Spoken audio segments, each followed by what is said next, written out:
Let's go to our panel now. I'm joined from Washington, D.C. by Ambassador Thomas Shannon. He's a former U.S. State Department counselor who led a delegation to the Northern Triangle under Obama.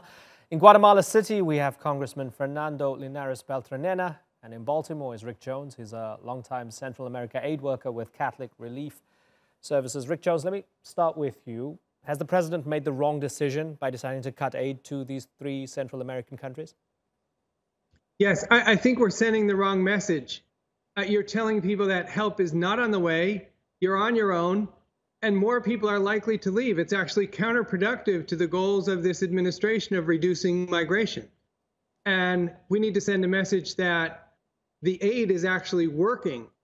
Homicides have actually dropped in El Salvador over the last 2 years, down 55%. The aid is working. We don't need to stop the aid. We need to increase it. Fernando Linares Beltranena, is the aid working? Is this a bad decision?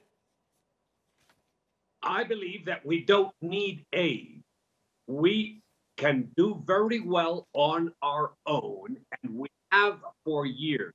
The only way to reduce migration is not through aid. We don't want to be dependent on other people's money, but on economic growth. The only way to raise the real wages in Guatemala and El Salvador is through production. And production is achieved through investment and economic growth. We've been doing that. I think we are becoming a prosperous nation, and we don't need the aid, especially because many times the aid comes with strings attached. Okay, Congressman, sorry to interrupt you. Just for a second, right? What happened to all the money then? I mean, are you, in a way, implying that the politicians in your country, Guatemala, and elsewhere have just siphoned the money and it's not actually gone to the development that would keep people at home? Some money has gone, yes, to poor people who need it, but a lot of it has gone to economic intervention. Let me give you an example. USAID spent $15.6 million in legislative modifications in our country. It promoted constitutional reforms to change our legislation. This is a foreign intervention.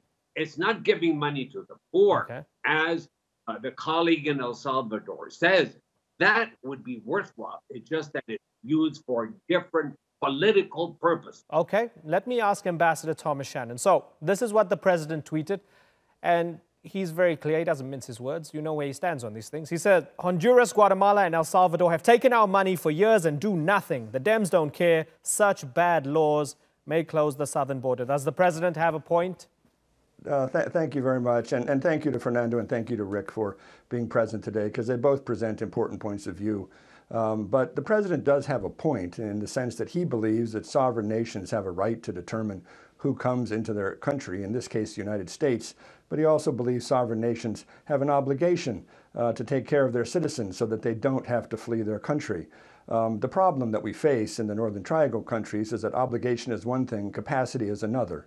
And I think what we've seen very clearly is that there are situations in Honduras, in El Salvador, and in Guatemala that are driving migration and driving people north, and driving them north in numbers and in unusual circumstances. In other words, children and family units, mothers with children, fathers with children. And this has created a very significant problem for us in our relationships with these countries, and our relationship with Mexico, and along our southwest border.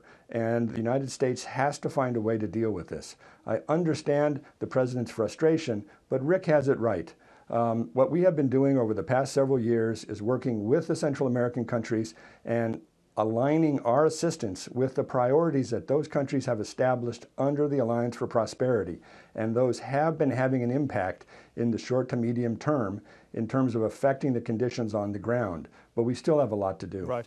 Okay, so Rick Jones, this money that will be cut is between $450 and $700 million, depending on who you ask. Everybody has different metrics and parameters for this. Why don't you tell Fernando directly, the congressman from Guatemala, tell him why you think that money is necessary for those people, to either stop those people going across the border or to help them and pave the way for them, because he's saying that money is not necessary and they don't need it. Address him directly, Rick. I think, Congressman, the GDP is not a substitute for aid.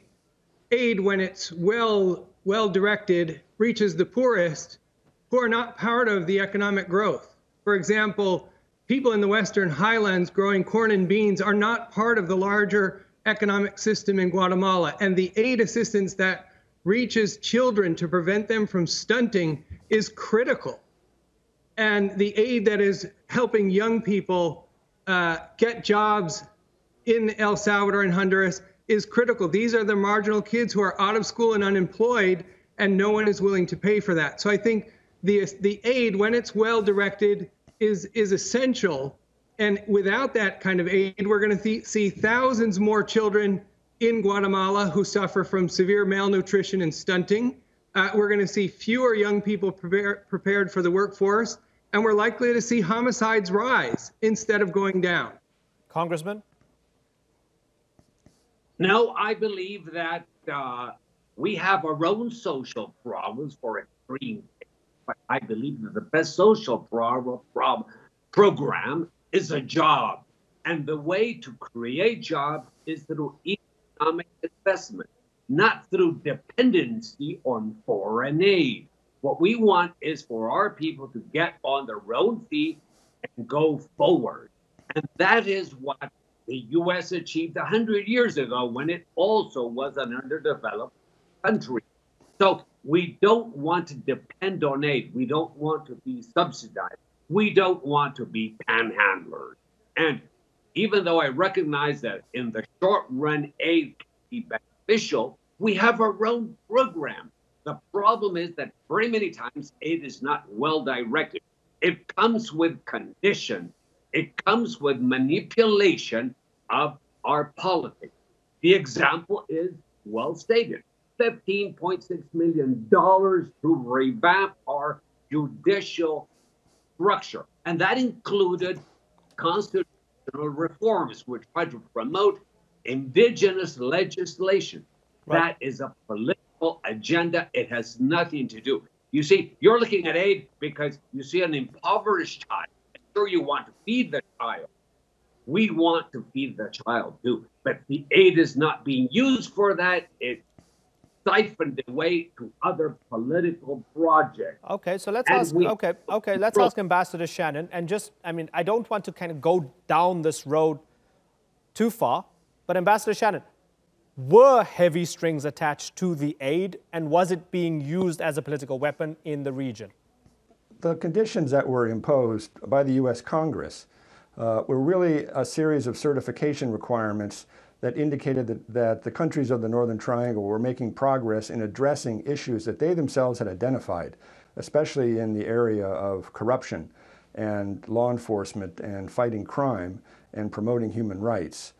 In other words, these weren't conditions that were imposed. They were conditions that were negotiated and agreed to and became the basis by which the U.S. Congress was prepared to make a financial commitment to those countries.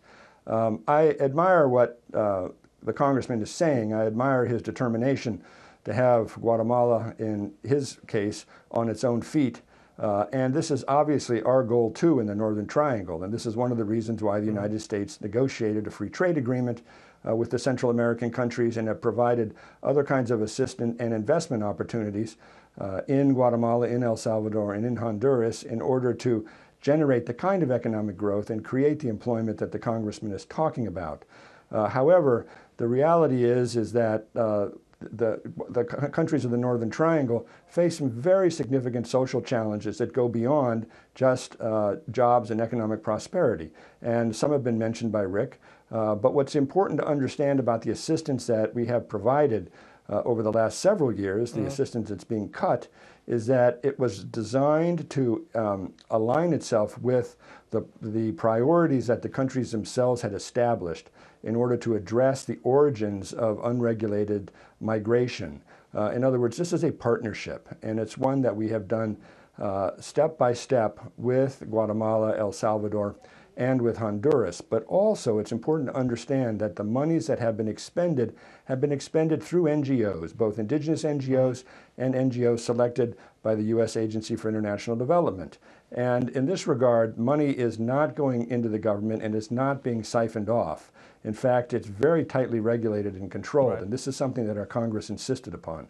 So from my point of view, this aid is a catalytic infusion of money that's designed to address very specific problems while the countries of the Northern Triangle look for a way to build their economies, become more prosperous, and create the kind of jobs that the Congressman was talking about. With that in mind, Ambassador Shannon, the fact that you say that the money is not being siphoned off and it's actually working, if you look at it objectively, what is this about then? Why do you think the president's doing this? Because there are some who look at this cynically and say, well, all Trump is doing is he's campaigning for 2020, and ultimately he needs to keep an immigration crisis going on and on to keep it relevant for political purposes. Do you share that cynicism? No, I don't. I don't think this is being driven cynically. I think he really is profoundly frustrated with what's happening along our frontier, and he's looking for solutions. I just think that for a solution to emerge, we really have to work with these countries in partnership. And the way we're going to have to do that is by directing assistance. But again, assistance that's well-defined and assistance that our Congress has set a series of criteria for. And I think in this regard, pulling that assistance at this point in time is sending a very harsh message to our partners. And as Rick noted, indicating that they're really kind of on their own. And that all we're going to really worry about is who shows up on our southwest border. Right. And Rick, even though the president has said it emphatically, he hasn't signed an executive order as such, and there's been some pushback from Congress, from both sides, mostly from the Dems, but some Republicans as well. And there were also four-star senior military officials who wrote a letter to him saying this is a bad idea. With all of that in mind, are you possibly encouraged, Rick, that there'll be pushback to the extent that this can be recalibrated and there might be some sort of compromise here? I think we're hopeful that we can see the impact, the positive impact of the aid that's been given to Central America on reducing homicide rates, on preventing stunting in children, on preparing young people for the workforce, on improving police tactics in Central America, and that will continue to carry the day. And really, we spend almost 10 times more on the southern border than we do on the aid that's actually working. And so I think, again, we need to improve the amount and increase the amount that we're sending to Central America, and recognize, as Ambassador Shannon has pointed out, this is a shared responsibility. The gangs in Central America actually were born in Los Angeles, and all of the countries together are fighting the drug war. And removing the aid at this point really will inhibit the capacity of Central America to continue to combat those issues and respond for the most vulnerable. These programs are really reaching the most vulnerable people who are also the most likely to migrate. And I think we need to keep that front and center. Fernando, the president has even threatened to go a step further and close the border, whatever that means, however practically possible that might be. Would you support that? No, I wouldn't support it, but it's already closed for illegal immigration. However, the rule of law does not apply. Look, if you look at private property, if someone comes into your backyard, squats there, they're committing a crime. If they go into the States, what happens to them? They get turned back. What for? It can prevent President Trump from doing that. He can turn them back. Is there a rule of law? Is there an action that's considered a felony to squat on U.S. soil? Because I consider equal to squatting on private property. But something that comes out regarding the design of these policies. Sure, the good intentions come from Congress, but from Congress in Washington, D.C., all the way to Guatemala, there's a long, long road. And the results aren't what sometimes you expect them to be. Look, I've been on the receiving end. I myself have been a victim, for example, of intervention by ex-ambassador, not Mr. Shannon, but my Mr. Robinson, who uses influence of revoking visas to place people in high positions in the courts, therefore creating lawfare. And he also tried to promote constitutional reforms. Look, and Rick says about the NGOs. Sure, a lot of the NGOs get the money, but they put in what they think is right and universal world order, such as gender ideology. We have a lot of that coming from USID. So the US people, the population, the taxpayers are paying for intervention in our country with gender ideology. And Rick says the homicide rate has been reduced in El Salvador, but he's stating that there's a causal relationship between the reduction of the homicide rate and I could sarcastically say, the reason homicide reduction has been lower in the recent years is because most of those causing the homicides have migrated to the U.S. All right. Okay. Fair point. Correlation doesn't mean causation. And hopefully we can debate this further another time. But I have to move on. Gentlemen, it's been a pleasure talking to all of you. Rick Jones, Ambassador Thomas Shannon, and Congressman Fernando Linares Beltranena, thanks so much for joining us on the Newsmakers.